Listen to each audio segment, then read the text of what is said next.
going on, Dolphins? Just want to update you a little bit as, news breaks. I want to make sure I get it out to you. So, first and foremost, there have been 2 head coach interview requests put out so far by the Dolphins. Patriots defensive coordinator Brian Flores, who was the first-year defensive coordinator because Matt Patricia left to go be the head coach of the Lions. And also, let's just note that the Patriots defense was not particularly great this year. So that's it is what it is. And then Bears defensive coordinator Vic Fangio, which would probably be better. He's probably better resume-wise than Brian Flores was in his first year, but it was his first year, so I guess it's whatever. So, we'll see how that turns out. Obviously, they're just interview requests. They don't even have to be granted the interviews. Also, I'd like to point out there was a tweet by Adam Schefter. Within 3 hours of being fired in Miami, Adam Gase already had heard from the majority of teams with a head coach opening, per source. Gase is expected to start his head coach interviews this week.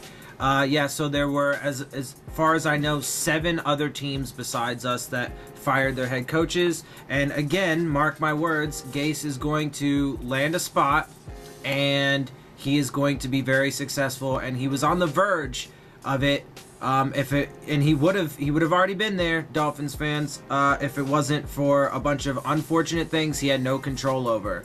Ryan Tannehill's injury in 2016, no control over that.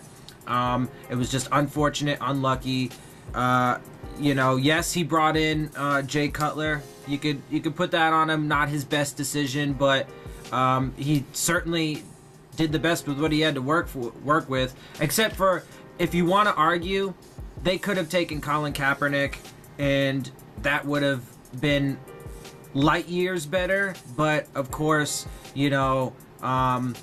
there's that whole PR issue because of, him protesting and stuff, which I frankly think is bullshit, but, whatever. A lot of people will try and use that.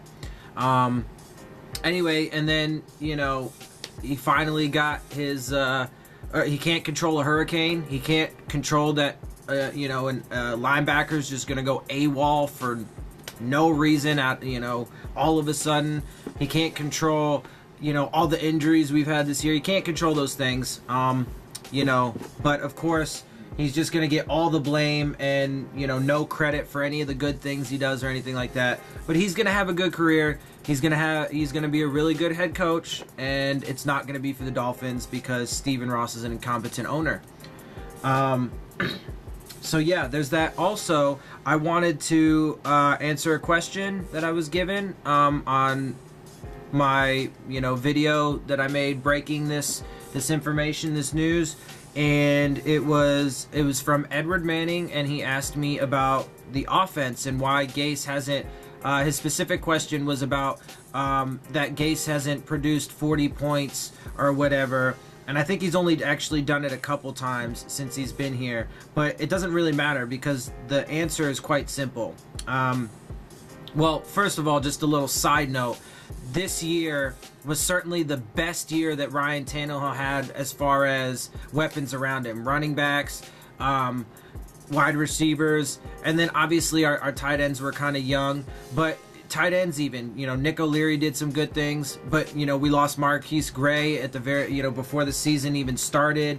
A.J. Derby ended up on injured reserve. So, again, it was just the injuries. Ryan Tannehill had the best supporting cast he's ever had and the best offensive line to start the year that he's ever had. And then, obviously, we lost 2 key starters to injured reserve there. And so the answer to the question is the offensive line. It starts there. I know everybody likes to, talk about the quarterback. They're the, the leader of the team and the offense, and they get paid the most and all that. But let's keep in mind, it is a team sport.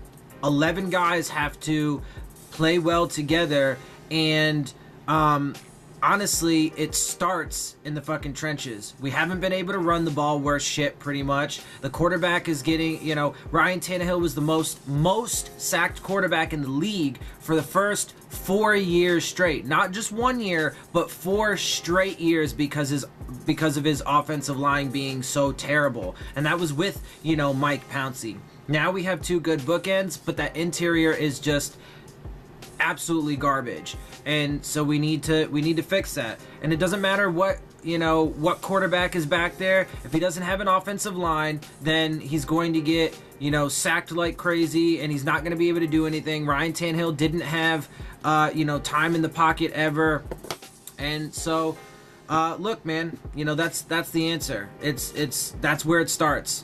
People can say what they want about the quarterback, but that's where it starts. Like I said, we haven't been able to run the ball worth shit for the most part, and the quarterback hasn't had time to do anything. So I hope that answers the question. I mean, I know that's the answer to the question, but I hope you're satisfied with that answer. I mean, because that's the truth, and if we want to get things fixed, that needs to be fixed. Anyway, and then I hope you guys, like the updates and stuff like that. I'm going to try and get you all this information out as quickly as possible. I am tweeting this stuff out too, but, I will make the some short videos as more information comes to light. So, if you like my videos, make sure that you hit the subscribe button, make sure you hit the like button, make sure you hit the bell if you want the alerts. Leave your questions, comments, and concerns in the comment section. Again, I will answer those for you in video, and also follow me on Twitter at Dillon Tartaro to keep up with me there and all that good stuff. And with that, I'm out. I'll see y'all soon. Fins up.